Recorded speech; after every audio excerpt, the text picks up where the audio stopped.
Hello student, I am Kirti Sagar from GP साबान। हम पढ़ रहे हैं आपका सब्जेक्ट सर्विंग फर्स्ट और इसमें हमारा चैप्टर नंबर 3 कंपास सर्वे स्टार्ट हो चुका है। कंपास सर्वे क्या होता है, इसके आप बेसिक कॉन्सेप्ट पढ़ेंगे। इसमें बहुत सारी चीज़ें हैं जिनसे आप बहुत ज़रूरी हैं, जो आपको प्रैक्टिकली भी बहुत ज़्यादा पता होनी चाहिए। और ये सिविल सेकेंडरी के लिए बुक यूज़ कर रहे हैं हम सार्थक पब्लिकेशंस की। तो हम इसका फर्स्ट टॉपिक पढ़ रहे हैं, परिचय इंट्रोडक्शन।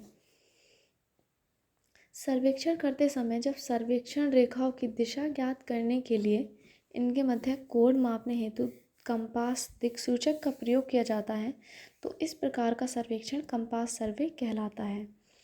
दिक्सूचक सर्वेक्षण को ट्रावर्स सर्वे, माला रेखा सर्वे भी कहते हैं। माला रेखा सर्वेक्षण में बहुत सी सर्वेक्षण रेखाएं मिलकर एक ढांचा बनाती हैं। सर्वेक्षण करते समय रेखाओं की लंबाई चेन द्वारा पढ़ी जाती है, जबकि रेखाओं के मध्य कोण कंपास से पढ़ा जाता है। कंपास दिक्सूचक बोलते हैं हिंदी में। ट्रावर्स सर्वे में भुजाओं की लंबाई के साथ साथ उनकी दिशा भी ज्ञात की जाती है। विभिन्न भुजाओं की दिशा किसी कोण मापी यंत्र एंगल मेजरमेंट इंस्ट्रूमेंट द्वारा नापी जाती है। विभिन्न प्रकार के कोण मापी यंत्र निम्न अनुसार हैं।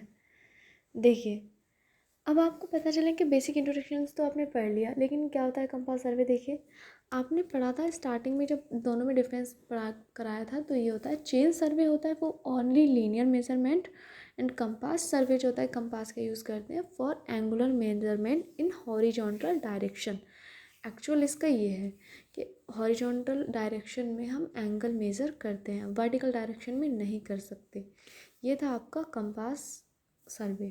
फिर आता है विभिन्न कोण मापी यंत्र। कौन कौन से होते हैं? देखिए, कंपास होता है, जैसे अभी बताया तो आपको, angular measurement in horizontal direction, theodolite angular and measurement horizontal and vertical direction, box extend भी इसी तरह का एक इंस्ट्रूमेंट होता है।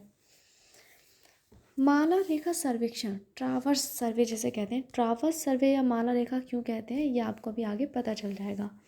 किसी सर्वेक्षण रेखा के आलेखन के लिए उसकी लंबाई तथा दिशा ज्ञात होना आवश्यक है। लेंथ तथा डायरेक्शन। सर्वेक्षण रेखा की दिशा किसी भी स्थित संदर्भ रेखा फिक्स रेफरेंस लाइन से बना क्षैतिज कोण मापकर ज्ञात की जाती है।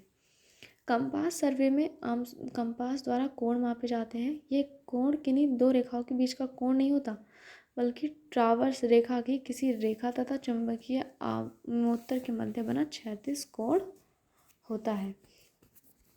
डेफिनेशंस देख लेते हैं। ट्रावर्स क्या होता है?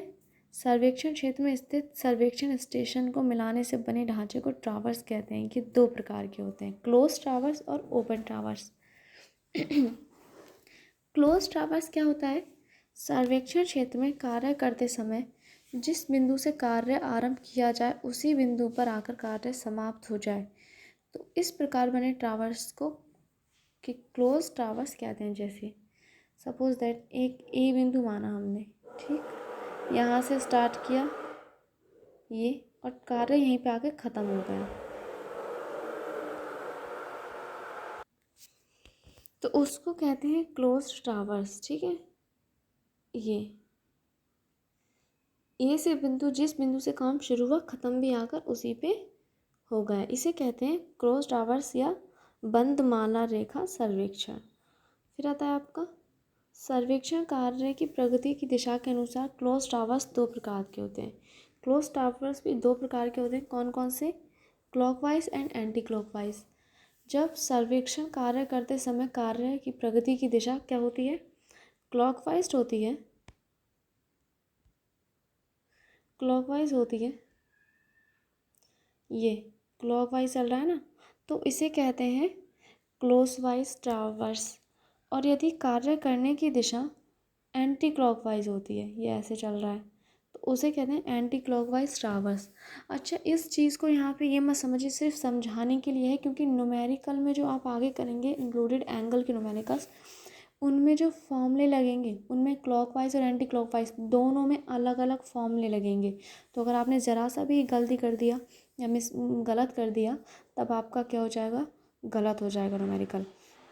फिर आता है ओपन ट्रावर्स। क्या होता है? ओपन ट्रावर्स क्या होता है आपका? सर्वेक्षण क्षेत्र में जब कार्य प्रारंभ के पश्चात पुनः उस बिंदु पर समाप्त नहीं होता, तब इस प्रकार रेखाओं को जोड़ने से ओपन ट्रावर्स बनता है। देखिए जैसे ये दिखाया गया है, मतलब यहाँ से जैसे ये कोई बिंदु ए था, यहाँ से स्टार्ट किया, कार्य बढ़ता रहा, ऐसे बढ़ता रहा, यहाँ पे ख़त्म हो गया, तो जिससे स्टार्ट किया था उस पर नहीं पहुँचा ना, तो इसको कहते हैं ओपन ट्रावर्स। फिर आता है कंपास। दिक्सूचक रेखाओं के चुंबकीय दिक्मान मापने के लिए प्रयोग किए जाते हैं। इसमें अनिवार्य रूप से एक चुंबकीय सूचिका होती है, मैग्नेटिक नीडल, जो मध्य में लगे कीलक पाइवोट पर टिकी होती है। प्रिंसिपल क्या है कंपास के?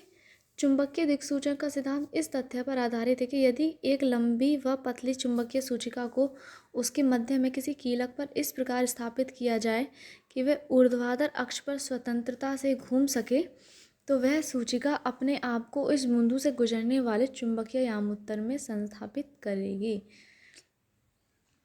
फिर आता है चुंबकीय दिक्सूचक के अंग। इंपॉर्टेंट पार्ट्स ऑफ कंपास क्या होते हैं?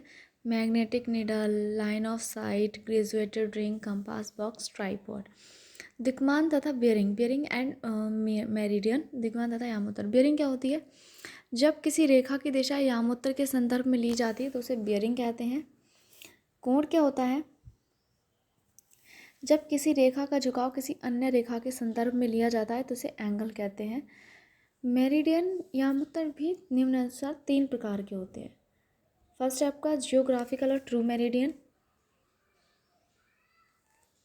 Magnetic meridian and arbitrary meridian. देखिए जियोग्राफिकल और ट्रू मेरिडियन क्या है? एक ऐसा काल्पनिक तरल इमेजनरी प्लेन है जो पृथ्वी के गोले को काटते हुए, जियोग्राफिकल और ट्रू मेरिडियन एक ऐसा काल्पनिक या इमेजनरी प्लेन होता है जो पृथ्वी के गोले को काटते हुए पृथ्वी के दोनों पोल्स नॉर्थ तथा साउथ से गुजरता है। इसे ट्रू नॉर्थ कहते हैं। सत्य यामोत्तर की दिशा अपरिवर्तनीय तथा यथार्थ होती है। देखिए आप कह सकते हैं कि ट्रू नॉर्थ और ट्रू साउथ, ठीक है, जो सच में नॉर्थ पोल है, जो सच में साउथ पोल है, उनको मिलाने वाली रेखा को ट्रू मेरिडियन कहते हैं और इसको ट्रू नॉर्थ कहते हैं, इसको ट्रू साउथ कहते हैं। ट्रू बियरिंग, कोई रेखा सत्य यामोत्तर से जो कोण बनाती है उसे ट्रू बियरिंग कहते हैं। मतलब ये जो रेखा है ये OB, ये ट्रू नॉर्थ से क्या कोण बना रही है? थीटा, तो इसको बोलेंगे ट्रू बियरिंग। जैसे कि OB रेखा क्या है? ट्रू नॉर्थ से थीटा कोण बना रही है, तो इस कोण को सत्य दिक्मान कहते हैं। सत्य दिक्मान की दिशा सदा स्थिर रहती है, अतः रेखा का सत्य दिक्मान भी कभी नहीं बदल सकता। इसे अजीमुथ भी कहते हैं। मैग्नेटिक मेरिडियन क्या होती है? देखिए पूर्णतः संतुलित एवं मुक्त अवस्था में एक चुंबकीय सुई स्थानीय आकर्षण से अप्रभावित क्षैतिज लटकाए जाने पर जो दिशा बताती है उसे चुंबकीय यामोत्तर कहते हैं।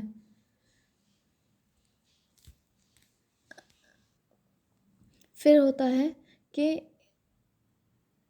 उसे चुंबकीय यामोत्तर कहते हैं। चुंबकीय यामोत्तर को कंपास द्वारा ज्ञात किया जा सकता है। मैग्नेटिक बियरिंग क्या होती है? किसी सर्वेक्षण रेखा तथा मैग्नेटिक मेरिडियन के मध्य बनने वाला क्षैतिज कोण मैग्नेटिक मेरिडियन बियरिंग कहलाता है। दिक्सूचक द्वारा सदैव चुंबकीय दिक्मान ही नापे जाते हैं। ठीक, फिर आता है आर्बिट्रेरी मेरिडियन। जब कोई सर्वे रेखा किसी माने गए यामोत्तर से दिशा प्रदर्शित करती है तो उसे आर्बिट्रेरी मेरिडियन कहते हैं। आर्बिट्रेरी एंगल क्या होता है? स्वैच्छिक यामोत्तर तथा किसी रेखा के मध्य बना कोण आर्बिट्रेरी एंगल कहलाता है। ये था आपका मैग्नेटिक मेरिडियन और ट्रू मेरिडियन और आर्बिट्रेरी मेरिडियन में डिफरेंस। ये बियरिंग्स भी होती हैं। देखिए बियरिंग्स भी आप पढ़ेंगे। बियरिंग को क्या बोलते हैं? दिक्मान। ठीक, बाकी आप और भी बियरिंग पढ़ेंगे, फोर बियरिंग, बैक बियरिंग, ये सब क्या होते हैं, कैसे वर्क करते हैं, ये आप आगे पढ़ेंगे। क्योंकि एक चीज़ और, कंपास सर्वे के न्यूमेरिकल आपको तभी आएंगे जब आपको इसकी थ्योरी अच्छे से आती है। अगर आपने इसकी थ्योरी में कहीं अवॉइड किया है तो आप ये ना सोचें कि आप कंपास सर्वे के न्यूमेरिकल अच्छे से कर सकते हैं, क्योंकि बेसिक छोटी छोटी चीज़ें ही आपको पता होनी चाहिए कि बियरिंग्स क्या होती हैं, बैक बियरिंग क्या होती है, फोर बियरिंग क्या होती है, या ट्रू मेरिडियन क्या होता है, मैग्नेटिक मेरिडियन क्या होता है, एंगल क्या होता है। ये सारी चीज़ें आपको पता होनी चाहिए, तभी आप इसके न्यूमेरिकल सॉल्व कर पाएंगे, अन्यथा नहीं। इसलिए कह रहे हैं इसकी थ्योरी में किसी भी प्रकार को अवॉइड ना करें, आप इसे अच्छे से पढ़ें। PDF आपको प्रोवाइड करा दी जाएंगी। Thank you class.